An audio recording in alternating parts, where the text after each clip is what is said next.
He didn't start life with much, but our guest had one thing: he had grit. From juggling night classes to working full-time, he has climbed the corporate ladder to become the Chief Commercial Officer of one of South Africa's most disruptive digital banks.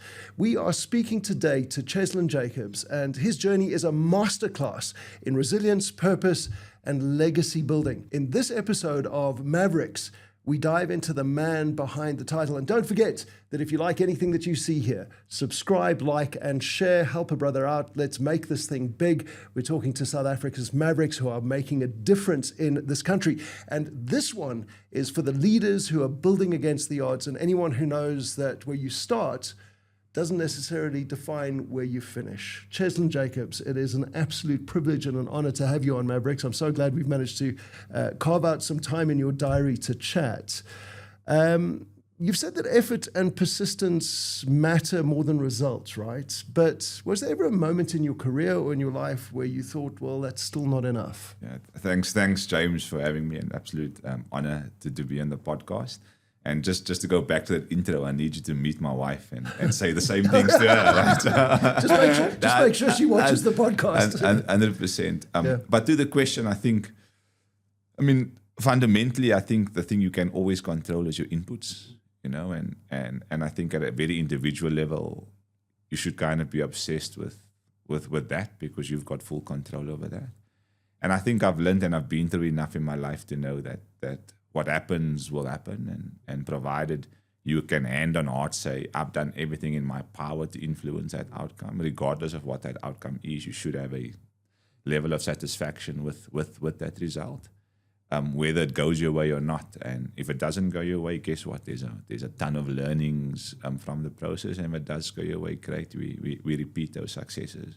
But my obsession's around the inputs because I've got full control over that, and I've always, like I tell my kids, there's no excuse not to work hard, So, and that's kind of how I see most of it. It's interesting that you say that you've got control of your inputs, because if we go right back to where it all started for you, you're a Cape Town boy, born in Crawford.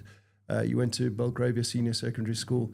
That part of Cape Town, not necessarily, known for, I guess, not the Atlantic seaboard. No, exactly. So there's certain inputs that you can't control, and yet you manage to overcome the challenges that you face there. Talk us through some of the challenges that you face there that have informed where you are today. So that's fascinating. I don't see that as an input. That's the environment. So that's what you are given. So that's the card you dealt. That's the environment. So for me, the input there is what I choose to do with that, how I choose to apply myself in that environment every day. Is kind of the way I see the input, but be that as it may, challenges like several, most probably every single day. I often joke and say that I've got really good reflexes because growing up on the Cape Flats, you've got to dodge lots of different things, and that kind of muscle memory stays with you. And I think that environment presents those kind of challenges every day. I went to school, like you said, at Belgravia Senior Secondary in high school. And my classmates were gangsters a lot of the time. A lot of them were a lot older than me, repeating grades, and very easily that kind of becomes, call it your norm. And it's not hard to kind of see that as what your future potentially looks like. So the challenge is definitely kind of looking beyond what that can be and what that potentially represents. So, so just that exposure to that kind of lifestyle presents a set of challenges every day. You're forced to make decisions in the spur of the moment all the time. And you use the word grit. A lot of my colleagues always refer to me as having this archetype of a warrior. And I think a lot of that comes from that upbringing. It's fight or flight, and often in an environment like that, you often have to choose to fight, not literally, but you often have to choose to fight. Because what I've learned is that specifically in environments like that, it becomes about the survival of the fittest. And if you choose to do the right things every day, fight for the right reasons and for the right outcomes, I think you can fundamentally change the story of so many kids like me who come from similar environments. Does that inform a lot of the way in which you make decisions in your role now as Chief Commercial Officer, particularly because TymeBank focuses on underbanked and potentially those people that you grew up with. Yeah, 100%. So definitely a lot of, and I think for everybody in whichever position they find themselves today, call it a lot of those foundational things you've learned so many years ago in your upbringing will without a shadow of a doubt kind of inform how you make decisions. But I think one of the benefits, I suppose, if you could put it like that, kind of growing up with, call it limited resources or some scarcity, I think you build that scarcity mindset. But also call it graduating from that environment to where I find myself today, is that I don't live in a world where I think anything's impossible. So how that translates to what we do at work at TymeBank as a business is that, I mean, the bank's only 6.5 years old. We've got 11.5 million customers.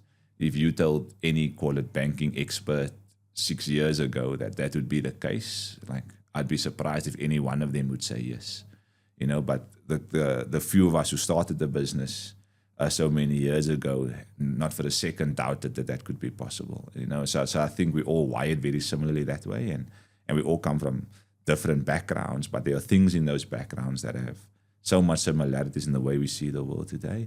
So definitely from there is that when we set our ambitions here in this business, it's not about what everybody else is doing.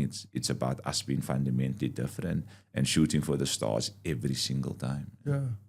I don't want to harp on too much about. I don't want to create this sense that there's a victim mentality in anything in your upbringing. But I do want to know what it is that makes some people, and particularly yourself. You were talking about you make choices, right? And your environment is the same for all of the people who were at Belgravia in some respects.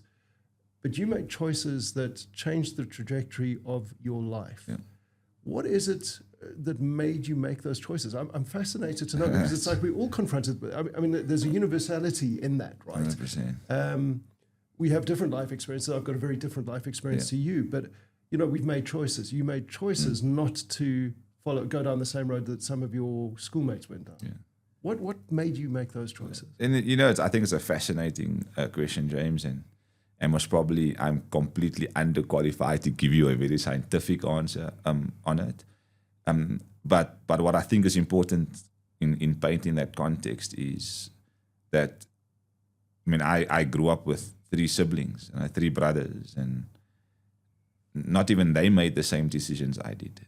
You know, so and I think that speaks a lot to this environment you grew up in, and how easy it is to call it, go with what is seen as the norm. You know, so and the unfortunate reality of those kind of environments is that what I would today define as completely abnormal is seen as normal, and when you kind of get sensitized to that, it's very hard to see the wrong in that path. You know, so I think it's a lot easier to go down that road, and often that's the reason why I think lots of, call it kids or even adults, make those decisions, because they're the easy ones, or they present themselves as the obvious ones. I believe there's been a few things in my life that's almost, call it, forced my hand. I believe a lot in luck, you know, so I always say I got lucky. A lot of people disagree with me when I say that. But at the same time, I believe that you create your own luck too, you know. So I grew up with my grandparents, you know, so my grandmother and grandfather. My grandmother died 5 years ago, but my grandfather is still alive and kicking at 87 today. But if I go back to some of the stuff they taught me, you know, at a very fundamental level, and they taught us all the same things, but like you said, I chose to, call it, take on those learnings, take some of those things very seriously. And I remember a lot of those words my grandfather specifically would say. And one thing he'd always say to us is that what you must never, ever forget, there's always somebody better than you out there. And he used to say that not to tell us we're not good, or not to say you can't be the best. And he said you might never, ever meet this person. But he says when you do meet this person, will you be ready? Is essentially what he was teaching. Wow. And in essence, he said that when I talk about controlling the inputs, he's saying make sure the day you meet this person, you're ready. Sure. And in essence, what he's telling us is that every day you've got to make sure you apply yourself, do your absolute best, work hard every single day with what you've got, because the day you meet that person, you've got to be ready. Yeah, that is so deep, man. I'm actually getting that feeling, because it's like so many South Africans are indebted to their grandparents who've raised them, and that speaks to a whole other problem that South Africa faces. But there's such wisdom in the older generation that we often miss, and yet what you've just described is like something that has stuck with you 100%. and has informed where you are today, I would imagine. Yeah, to a large degree, and that's just one of many, many learnings. My grandparents and parents grew up in apartheid South Africa. The house I grew up in, my grandparents' house, is the house him and his family got forcibly removed from District 6, from the Group Areas Act. So the one thing I'd always found fascinating about my grandparents is that even though they grew up in that era, I could see in their daily life the amount of baggage they were carrying, but never did they almost call it impart or teach or move that down, but you could genuinely see the baggage. And I see lots of kind of learnings in very small, subtle things. Their first language is Afrikaans, but because it had to be Afrikaans. They didn't send us to an Afrikaans school. They didn't speak Afrikaans to us. They raised us English. And I almost think it was an element of foresight, of saying they understand the country is changing, the world is changing. How do I best equip these kids to make meaningful contributions to what we believe the world will look like? So small, subtle things like that. Till today, when I speak to my grandfather and my mom, my dad also passed away 5 years ago. But you can see a lot of that baggage they still carry today from the era they grew up in. But what I'd always found special was that they never ever used that to influence what they teach us or how they teach us, to have certain views on the world. It was always very, very progressive. So definitely the learnings from that has formed a lot of it. Why we grew up with my grandparents is my father was deep into very typical, call it Cape Town way of life. So at the time he was into gangsterism, drugs, alcohol, all of that, and therefore we couldn't grow up in that environment. It's almost a guaranteed recipe to disaster, kind of exposing kids to that on a daily, and our grandparents took us in for that. It's nice that when my dad passed, he was a pastor, so you kind of full 360 on his life. But even knowing that was your reality at the time is like you say, you make these choices. You can choose, that's what I see all the time, go down that road. But I also always say, and I tell my team at work and anybody who's prepared to listen, is that what we do as individuals most of the time is fixate on what it is we want to be, what it is we want to learn. And I often find there's much more power in learning what you don't want to be. Learning the behaviors you don't want to do. And so people say, you speak about your father and the stuff he used to do, and surely you must have a grudge or whatever the case may be. But I'm saying is that I think he's taught me so much things that very few of us choose to learn, and that was what I don't want to be. And I think having a very clear picture of that definitely helps inform the path you wanna take. So I think it informs the way you lead. I mean, I love the way in which you have integrated that into your team, because I think, a lot of what we bring into the businesses that we run or the corporates that we are involved in is informed by our environment, our upbringing, the learnings that we've had. And how do you you've spoken a little bit about what you say to your team, but how has that informed the way in which you lead, the way in which you impart knowledge? Yeah, so the one, like I said, a lot of what that informs is that I think we're capable of so much more than we ever knew. And a job as a leader, be it in your professional circle, in your family life, in your friendship circle, I think the job of any leader is to provide a platform for these so-called followers. I know leaders love to talk this leader-follower thing, but I think your biggest job as a leader is to provide a platform for people following to be the best versions of themselves. Now, when I say the best versions of themselves, that's not the best employees, because ultimately you're way more than that. When you go home, you a partner, a parent, an uncle, a sibling, you all of these things outside of work. And I think if you're the best version of that, the benefit for an organization is they get the best version of whatever the same person could be from a work perspective. And I think our jobs as leaders is to provide this platform for our people to be the best versions of themselves. Now, how does that kind of materialize? Is that I think one, you've got to trust. I think is really important. When people feel you trust that they can, more times than not, they do. So providing that platform becomes really important. And there's a leadership theory I subscribe to by a guy with the name of Scarce, and it's called the care and growth leadership theory. And there's one kind of principle he talks about, and it's means to an end. And often in the professional world, we use people as a means to get a job done. And because the end is always about getting the job done, moving the business forward. And his leadership theory turns that completely on its head, and it says your job as a leader is to use your work as a means to fundamentally change the person you're working with. So the person is the end.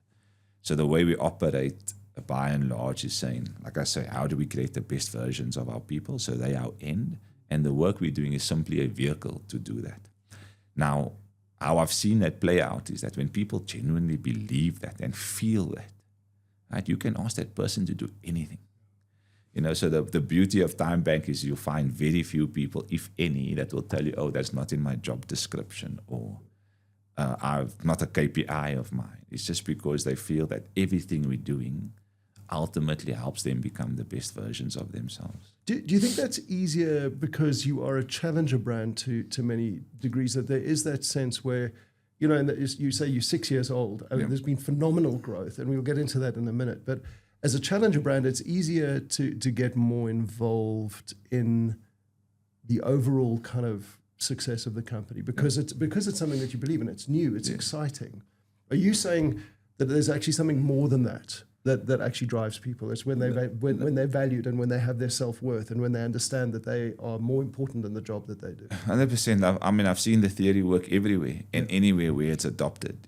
So I think it's less about necessarily being new, disruptive, challenger. I think it's more about being very deliberate about it, irrespective of whether you're an age-old organization or not. Again, at a leadership level, you've got influence. You've got the ability to make kind of these changes if you feel it's necessary. So I think it's about being very, very deliberate about it. And like I said, is that if you study or research or read about the work Etzko and his team have done, it's worked in very big organizations, very big old organizations, provided that you subscribe and believe in the theory. It's very possible for, call it older, less agile organizations to even provide those platforms for their people as well. Mm. It's a very different style. I mean, obviously people can't see inside the building that we are in your offices, but it looks nothing like an old school bank at all. Obviously, you're a digital bank, so I mean, it would be weird if you looked like an old school bank. I've done a lot of work for the traditional banks. Coming in here, you immediately sense that there's something different. And what I love too is that you recently posted on your LinkedIn that you had a session with your team. Yeah. You didn't have it in the office. You took them to your house. 100%. I mean, come on, like how many CCOs or CEOs or whatever have meetings at their home to develop their people? That I mean, to my mind, without overstating it, it's quite revolutionary, right? Well, I really hope not. I hope there's a lot more people doing it and just not posting it the way I did, So, but yeah, and I think the amount of value we took from that, and it's funny, it serves lots of purposes, So it's the first time my team has been there. So, or at least this specific team is the first time they've been to my house in that capacity. And just call it the setting, I could see the subtle motivations my team was pulling from that. Sorry to interrupt you. You were talking about trust. I mean, that if there's one thing that builds trust, it's like you breaking that wall between your C-suite status and your team's position, and that speaks very much to what you were saying about valuing the person rather than the job. 100%, and there's a level of authenticity that's always required in leadership, right? So, like I said, we talk about being the best version of yourself. Is that my team knows that the version they get of Cheslyn at the office is no different to the version that Janine, Joshua, and Kyra get of Cheslyn at home. And it's one more way for them to kind of see that, okay, when I say this, it's not just lip service. It actually plays out like this in daily life. And the nice thing about having it added at home, and Joshua and Kyra came home from school and they get to see us working and what that means, and they can ask a few questions and participate if they want. So kind of also teaching them from a very young age as to potentially what their life would look like 10 years from now, 15 years from now, and I think kind of role modeling those things become really important. And also, like, I think to get kind of value out of these kind of interactions, you want people to have a level of comfort in the setting. That's really important. And I think having it at home kind of, call it, dropped any potential barriers, and we had an amazing session around what we want our business to look like for the next year, and as we speak right now, I've got my team beavering away outside, making all of those things a reality. Yeah. And the nice thing is that they're going to own it. It's theirs, and come next year, this time when we tick the box of saying perfect, overachieved, that sense of ownership and pride that will kind of exude through them is arguably for me the most fulfilling thing in the work I get to do. Yeah. I want to break away just a little bit from speaking about your team and TymeBank, because another thing that you said, anybody looking at you or listening to your story might think, to come from where you've come from to be the CCO of TymeBank, which is I think it was last month, listed amongst the top 100 global influential companies in the world, which we'll talk about. By Time Magazine. Yeah, by Time Magazine. Yeah, by Time Magazine, but it's still, that you've been recognized. But, people might look at that and go, that's amazing. But you don't define that as your biggest and greatest achievement. You define your family as your greatest achievement, which is amazing. How has being a father changed the way that you build for the next generation? And I want to get into just a little bit about that conversations that you have with your kids at this stage of their life that you didn't have as a kid. So I always see myself as a father first. It's by far my most important job. Unfortunately, it doesn't pay all the bills. So, no. So I've got to be the chief commercial officer at the bank on a daily too. But Joshua will be 11 very soon, and my daughter Kyra is 8.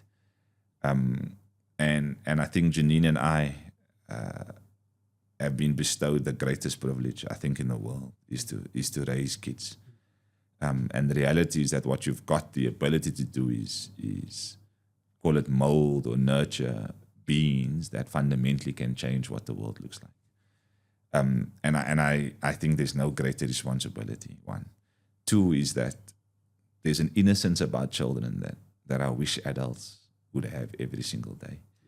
So unbelievable. And when I look at the world through their eyes or through their lens, I'm like, this is the way life should be. So I try and spend as much time with them as I can every single day. I drop them at school most mornings. I'm at every soccer match, at most swimming galas. I try and take my daughter and watch her ballet and gymnastics as much as I can. And it's only because of, one, I get to obviously contribute into the beings they become, but they most probably will never know how much they actually teach me, And unless you get them to watch this podcast. Well, they still won't know, because I think the amount I learn from them on a daily will. It's hard to kind of express that, and hopefully they'll see it and feel it. But looking at the world through their lens, I mean, a kid has no inhibitions. There's no filter. The conversations they have with Janine and I today, there's no way I was having that conversations at 11 and 8 years old. So it blows my mind to even think about, God willing, what Joshua and Kyra's kids at 11 and 8 years old will be discussing, and what that experience of being their dad, what that has kind of instilled in me is just how much is possible, And I look at them and they live very privileged lives, and the reality is that millions and millions of kids don't today. But only if they they don't necessarily have to live privileged lives, but I'm saying if millions and millions of South African kids are just exposed to information in a way that Joshua and Kyra and many of their peers are. I think we speak about a very different South Africa 20 years from now.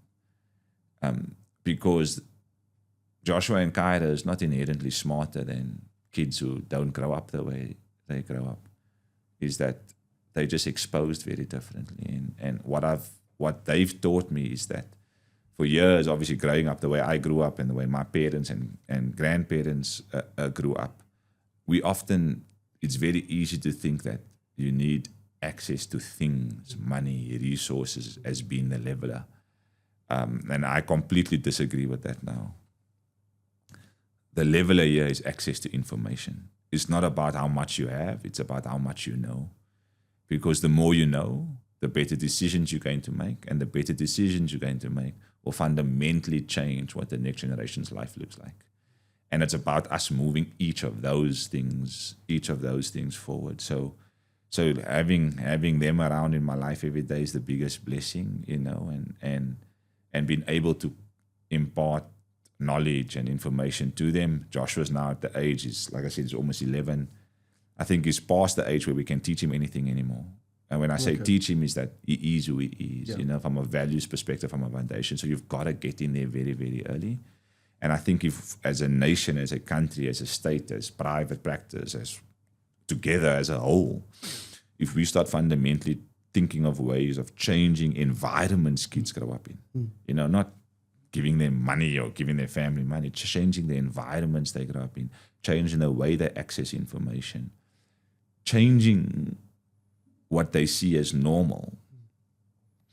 I think if we redo a chat like this 15, 20 years from now, we talk about a very, very different South Africa. I really like that idea that the stuff that we input into our kids makes a massive difference for the coming generations. I mean, you're building systems for access to financial empowerment for millions. I want to dive a little deeper into what you're doing at home to build systems at home. You've spoken about access to information and whatever. Is there something specific that you're doing that would help other parents in terms of specifically, and I'm thinking here of financial literacy, of understanding the importance of things like saving or all of those sort of things? Yeah, so, and I think it's important. Savings has changed my life.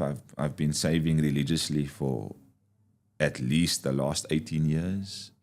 And why I say it saved my life is what that behavior gives is optionality. Now, again, when people will say, oh, you C-suite, that's why it's important. I've been doing it for 18 years, and I was in C-suite 18 years ago. And often what we think is that it's hard to start, and you need to have lots to start it with. And it's completely different. When you're starting out, you start small, but it's about building the right discipline. So those are conversations we have at home all the time. I did mention our kids live very privileged lives. One of the big things I've learned is that as they've grown, is that deliberately you've got to say no a lot more. And it's not about not providing, it's about teaching. And often because you can grow up in this environment that's privileged, and because suddenly that's become their norm, they actually think that they can have access to everything and anything, anytime. And the world doesn't work that way, unfortunately. And our job as a parent is to use what we've got at our disposal, to use those things as teaching moments too. So I now find myself saying no to a lot more things just because. Right? One. Number two is that we've got, I don't want to say no rules in the house because there's, my wife would kill me. But there's very little, let's say there's very little rules, one. And the biggest thing we measure is intent. Right? So often people say, oh, kids are naughty. I don't like to say that. I love kids. I believe they must be curious, so they must explore, do things. Where I think you must call it hone in is if you genuinely feel a kid is acting with bad intentions. Right? And if they're acting with bad intentions, kids or adults, you should take action. If they're exploring, being curious, learning, and things don't pan out that way, that's fine. Right? Make sure they learn and expose. I grew up in an environment where, call it an era where it was said that speak when you are spoken to. If you're a kid, don't speak amongst adults. And I often find that now it's the last thing I'm teaching my kids. Now, not to say my grandparents or parents taught me the wrong thing. They just knew no different. They didn't know any better. But having this open relationship where my kids can come and say anything to my wife and I, we can have any kind of conversation, allows them to continuously explore. And I think that's really important. You know, we were driving one day and Joshua said, Dad, do you know that TymeBank is worth 27 billion rand? Sure. And I was like, gee, obviously there's articles about us reaching unicorn as a business. But because he's exposed, so now we can have that conversation. And he wants to know how you get there. And you know, and back in the day, different generation, you'd say that, oh, that's not conversations you have with children. But it is, right? Because... And it's almost like the sooner you start, the better it is for them. Because it's like it starts to become ingrained. 100%. I mean, I love what you do with your kids. Because if I think about it, you know, for us, it was get an education. It wasn't about like, let's be smart about how we work with money. It's like your education will carry you. And to a degree, it does. But I think the conversations that you're having and the exposure that you're giving to your children, like you say, I mean, we have this conversation 15, 20 years down the line when your kids are older and they have like started their first job or whatever it is. We're looking at a very different landscape in the country. We're looking at a very different conversation. We're saying, you know, what can we do to actually now build on that, right? I mean, the two things, James, there's only two things I ever ask of them. And we say, do your best and never give up. Because again, you go back to what you've got full control over is your inputs. So Joshua and Kyra is that irrespective of what the result of this test is, what their school report says, the two things we ask them is, did you give your best? And did you not give up? And if they confidently and hand and heart can answer those two questions with convincing yeses, and we believe it, and they believe it, what the result was is, in my mind, not the most important thing anymore. And what they've learned to understand is that if they work hard, because there's no excuse not to, and if they don't give up, because there's no excuse not to, more times than not, they'll get the desired outcome.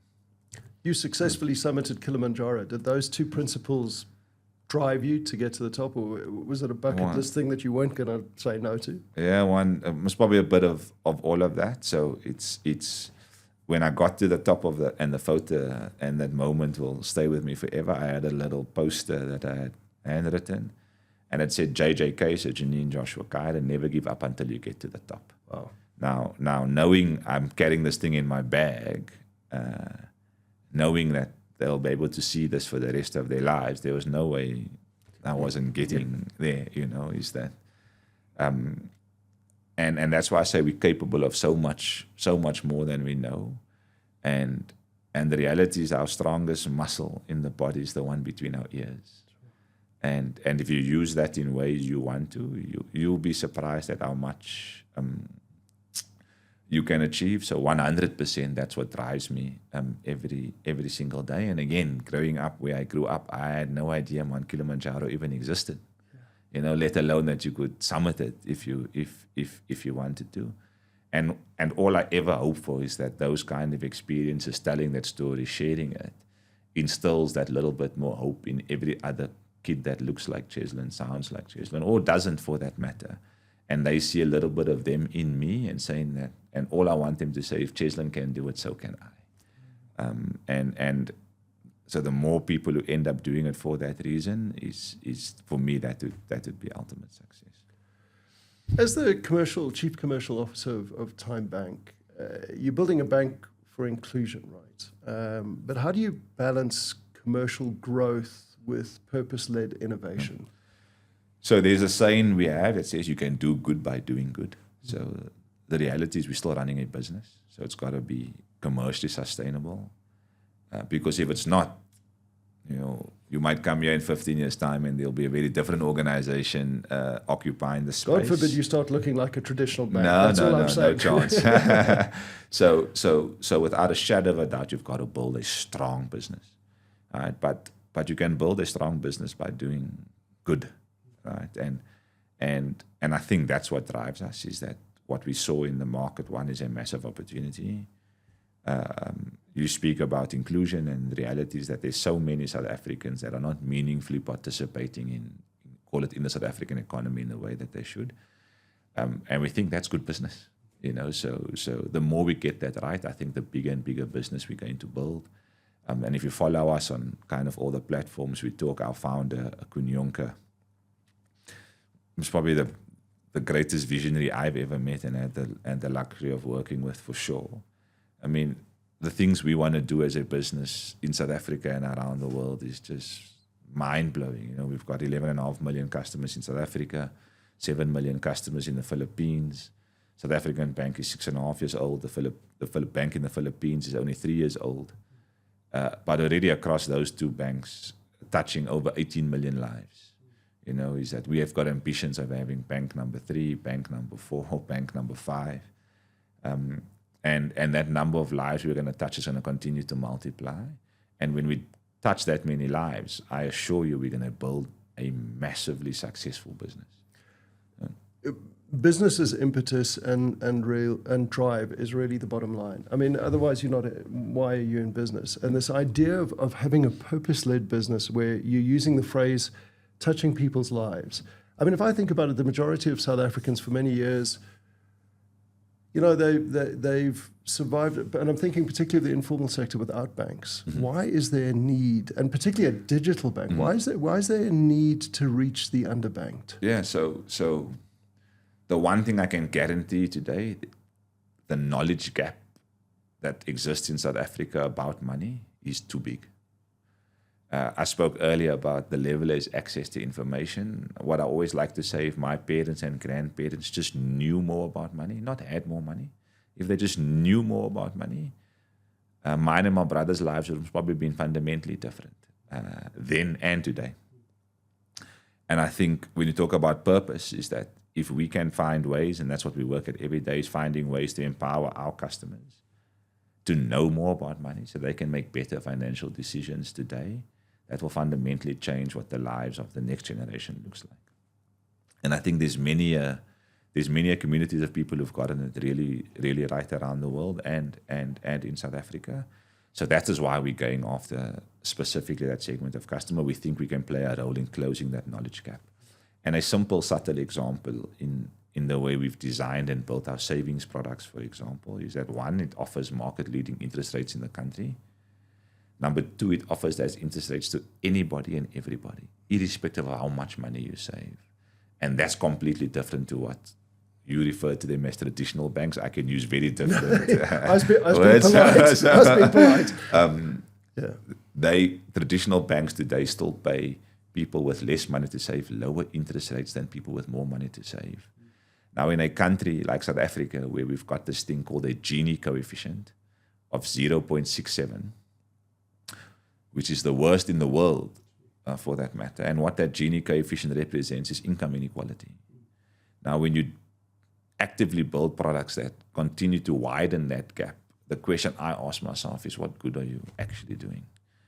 And so we've consciously made decisions not to put products in market like that. So we pay everybody the same interest, whether you're saving 10 Rand with us, 10,000 Rand with us, 100,000 Rand with us, or R1 million with us. Your money will work as hard for you as it does for anybody else. So we don't only say it's what we want to do, we actually make it happen. One. Number two, again, in that sphere of saving is that there's lots of literature around South Africans not having a savings culture. I disagree with that. I've spent enough time on the ground to know that's not true. What South Africans don't have is what we would call a formal savings culture. So the money's not in banks, right? But if you look at what Stokvel communities do in the country and whether those are the right things or not, I think it's a completely different conversation. But I think South Africans do save. They just don't save with banks. And it's in the way we do our work that can fundamentally change that. So simple thing we've done on our product, for example, is that South Africans are tangible, and I'm sure most people in the world are tangible. You want to feel and see and things. A simple thing on our savings product is that we accrue your interest every single day. So being new, James will come, let's try TymeBank. They say they pay the best interest rates in the country. And James starts his savings account with only 100 Rand.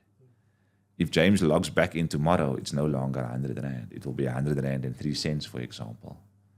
Every single day, the number will change. Let me just stop you there for a moment. Yeah. our traditional banks, who Yeah. or anybody in finance would be going, that's mental. How on earth can you sustain that? I mean, is that a sustainable model? 100%. So we accrue it every day. In essence, all banks accrue it, or maybe they don't accrue it every day, but it's growing. They just don't visibly show it to you. So they'll capitalize your interest once a month and you'll see this big interest thing. But the motive behind why we've done that is that we're trying to understand, or help James understand, why it's important to adopt this discipline of saving. So James starts with 100 Rand. You see, tomorrow it's more. Comes in again the next day, it's even more. And he's like, gee whiz, my money is growing. So guess what James asks himself is, how do I get more of this? There's only two answers. Keep putting more in and leave it there for longer. And you start seeing this thing multiply. Now, how we've seen this change people's behavior with their money, the relationship with the money, how they use it, is it happening as fast as we'd want to? That answer's never, ever going to be yes. Sure, yeah. It's never, ever going to be yes. But it's these little things from a design perspective that says, how do we make sure what we do fundamentally changes the lives of the people we do it for? And the brilliance for me, just listening to that for the first time, is it's such a simple thing that can change behavior. You've spent the last decade trying to close the financial literacy gap that we have in this country, which is a big problem. You were talking about access to information. You've spoken about your grandparents. Where are we succeeding and winning, and where is there failure? Where are the gaps that we still have to fill? Yeah, so I think we're definitely succeeding in the fact that information's now more readily available than ever before. The challenge with that is what we're competing against, though. So when I say what we're competing against and the debates we have in the Business Perfect, can you make content available? Absolutely. The question is, how do you make it available in a way that people want to consume? The unfortunate reality of the world we live in today, in this digital age, you've got social media platforms and entertainment, and this is what you're up against. You're up against somebody sitting in a form of public transport on free Wi-Fi, watching TikTok videos about, call it silly social things, versus watching a YouTube video about savings and investments. Now, the question is, how do you create, call it this desire around wanting to know these things? And I think that's most probably where the challenge sits, and that is what we kind of try and solving for every single day. Is how do we package this thing in a way that says, instead of watching a so-called viral social media video that gives you entertainment value, and that's important and has its place in the world, but how do you create a package of content that can fundamentally change your life, but at the same time create this desirability around it? Now, there's an element of tangibility that I think is important, so people need to start telling their stories a lot more. So I think that's most probably where a lot of the work is. Where I think we're not winning is that we're starting these conversations too late. And, I look at the conversations we have as a family and with our kids and how they can engage in that. I couldn't at that age. And I think the more we do or instill those kind of disciplines in households, in school classrooms, in churches, in whichever institution, the sooner we start instilling and having these conversations, I think that will change the game. In the little spare time I have, I serve as a board member on an education NGO called Teach the Nation. And a big part of their focus is enabling educators to change how they teach, essentially. And the kind of green shoots you've seen in that environment is unbelievable. Now, the question we're asking ourselves, how do you scale this thing? So I definitely think we've got to spend a lot more time trying to solve for the 4-year-old, the 5-year-old, the 6-year-old, and forget about the fact we think they're too young to understand. 100%. These kids have propensity to learn like I've never seen. Well, kids are sponges, right? Unbelievable. And, the thing, here's a thought. I mean, telling your story is the kind of thing that, it seems to me that stories of success breed success. I mean, and it's not to show yourself up as, look at me and what I've achieved, but it's what you said earlier on. It's like, if Cheslyn can achieve this, then anyone can. And what it also does is it allows for those conversations to be more natural. It's like, oh, did you hear what Cheslyn said? Or did you hear what this hero said about how they saved money or how they've made a success? So I think that I think there's definitely a massive kind of gap to fill there. You almost have to educate the parents Spot on. to know how to chat to their kids and also speak to the kids at the same time. It's about recreating the norm, James. I mean, I could challenge the educate the parents. So it's interesting. I look at who's got better learning agility, the parent or the child? Well, I mean, as we've established, it's the children. 100%. But if your parents aren't creating that environment for the children, However, what I do hope is happening, and I have seen happen a lot, is that if I take my little family structure, so I spoke about my grandfather earlier, he will not ask anybody else about anything about money but me. Right? So let's call it I'm his influencer. But I'm in that relationship, yes, I'm an adult now, but in that relationship, I'm the child. Yeah. Right? But I'm the influencer because he sees, okay, I know. Now the question is, can the 4-year-old be that for their parents? If I look at, and it's interesting, I'm that for my grandfather. My mother, who still lives in Cape Town, in a very Dodge area there, is the relationship she has with her grandkids or my kids is fundamentally different to the relationship she has with me. And maybe I think it's a grandchild kind of thing, maybe. She never finished school, so she's not digitally literate, she's not literate, she's actually very numerate. She taught me a lot of the arithmetic tricks I know today. But if I look at the stuff Joshua is teaching her, the stuff Kyra is teaching her, but they're the child in that relationship. So the interesting thing where I think there's a very valuable test is to say, how do you actually equip the kids? Yeah. Do they then go home and are they then imparting this knowledge? Because they can show and why would a parent not listen to their child? Yeah, I mean, you've completely flipped it on its head for me. I mean, it could be a function of the fact that I don't have kids, but it's just, it is such a simple thing. Again, it's that simplicity in the innovation that changes the way that we think and the way that we do things. And I think that's fascinating. You've said that South Africa has no limit to what it can achieve. What do you think is still our biggest barrier standing in the way? And who needs to make that first move to change that? Yeah. Yes, I don't think there's a single, call it cluster or industry that's got to make the move. I think kind of where we find ourselves today, it's going to require joint effort across lots of things all the time. Is that coming from where I've come from to where I am today, is that I don't for a second doubt that South Africa is the best country in the world. If you are called by the means in this country, there's not a country in the world that can compete. The question is, how do we get as many people to tick the box of being by the means? And that goes down to unemployment. And we've got to find ways of creating opportunities specifically for our young people. You know, we've got some of the worst youth unemployment rates, so we've got to find ways. So I think it's going to be, call it public-private partnerships that can unlock it. You know, I met with friends on the weekend, and my friend's younger brother is a doctor, and he hasn't been able to find work for 2 years. And I'm saying, in a country like South Africa, should a doctor not be able to find a job?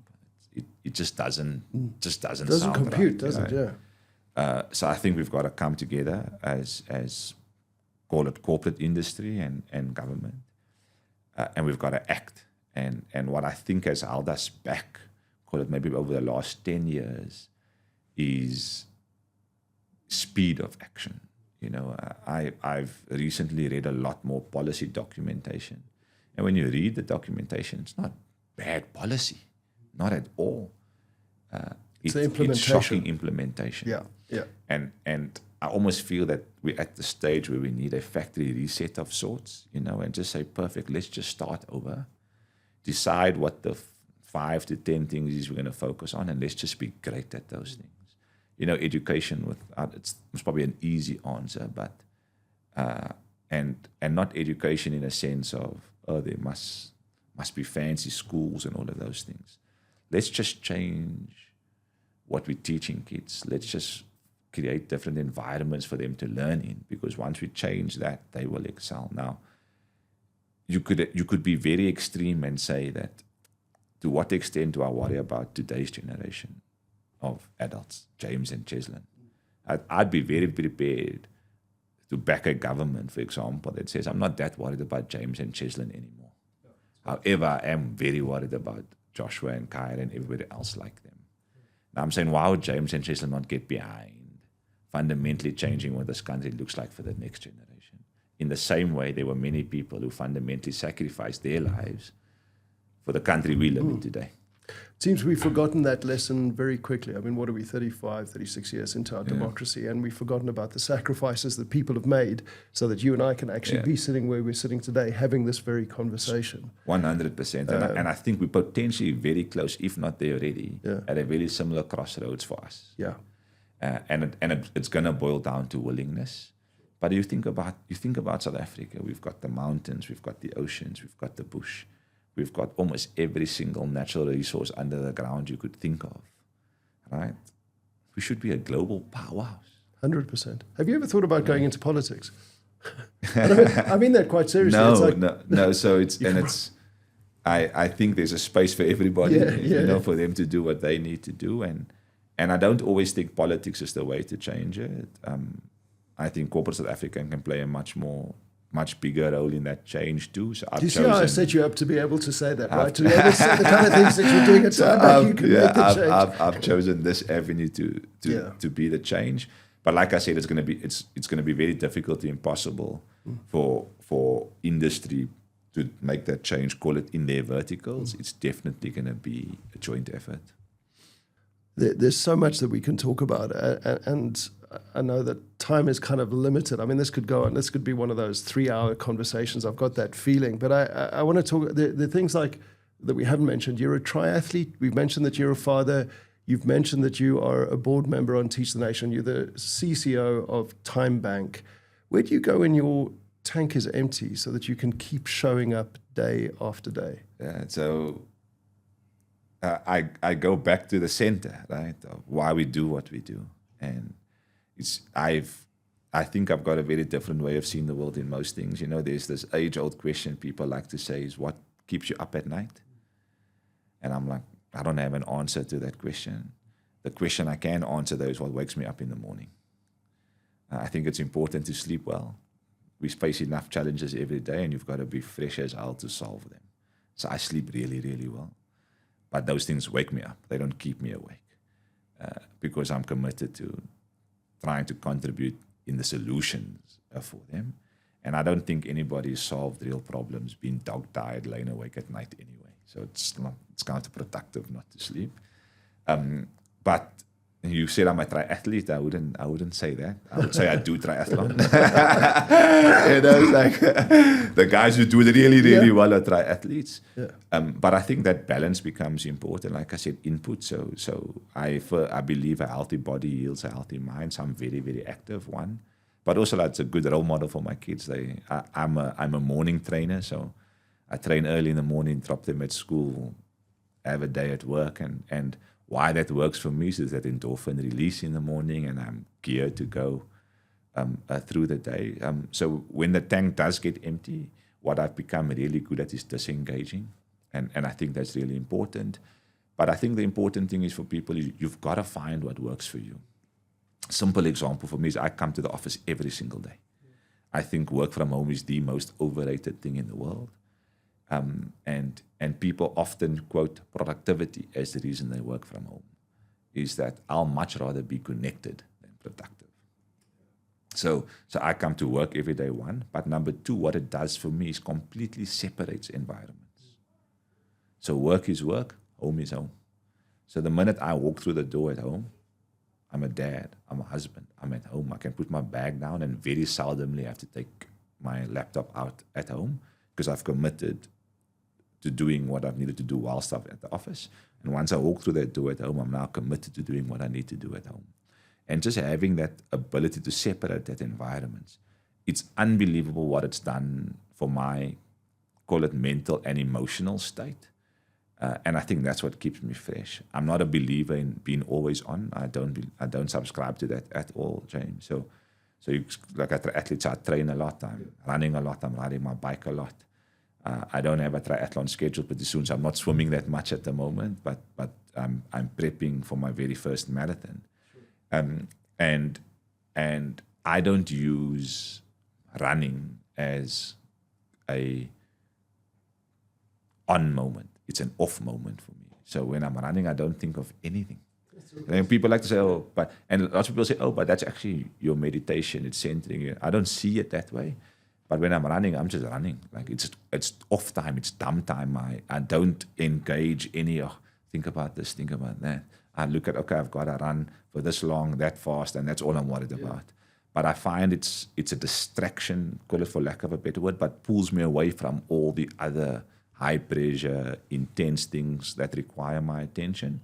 And that works for me. And I think it won't necessarily work for anybody else or a lot of other people, but I think the important thing is find what works for you, right? Because you've got to make sure what works for you allows you to be the best version of yourself. And so that works for me. I don't go for long runs, solve problems. So when I run with friends of mine and stuff, we talk absolute nonsense, and it's a good way to get away from the high pressure intensity and the high demands of what, call it my professional life demands of me. I really love how you flipped the script just at the beginning of what we were talking about here, is this idea of you sleep so well at night. Because as a small business owner, I guess mine is a different experience. I sometimes don't sleep at night because I'm thinking, what the hell am I going to be doing to make this business work?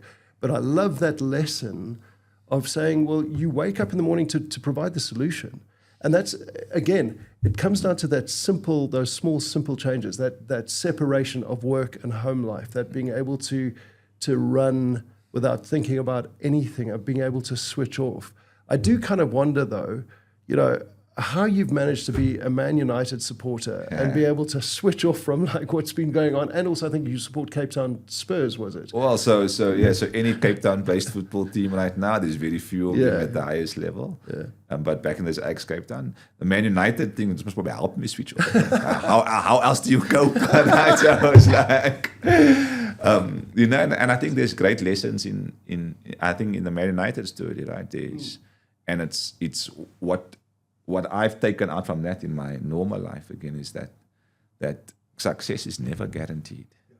I don't think anybody would have thought Man United could ever fall from the peak they were on to the levels they are today. I'm confident that they will come back, but again, there's so many businesses who've done that, who've reached the very top, dropped, gone up. A fascinating business is where my sports watch, I won't mention the brand, but I look at this business, and for many years all they were windscreen GPS devices. And you look at the way they've diversified their business today, and if you go and look at who their competition was in this windscreen GPS devices, who their competition were, and where those companies are today, and it's I like something that's small. I'm like, that's fascinating the way they've saw how this world is changing, how they've got to adapt that business, and you can learn kind of things for your daily life in all of these examples. So Man United definitely helped me switch off. I don't watch nowhere near as much soccer as I used to, but Joshua plays. So I must probably watch a lot more live soccer than I ever did in the past. So and that's okay too, but I do think they'll get back to the glory days. Yeah.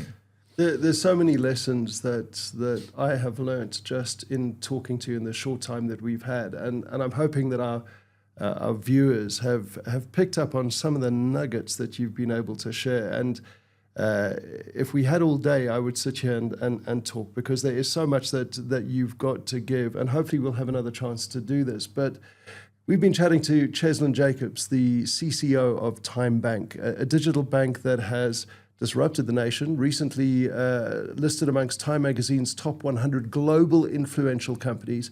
He's a man who sleeps well at night because he's providing the solutions.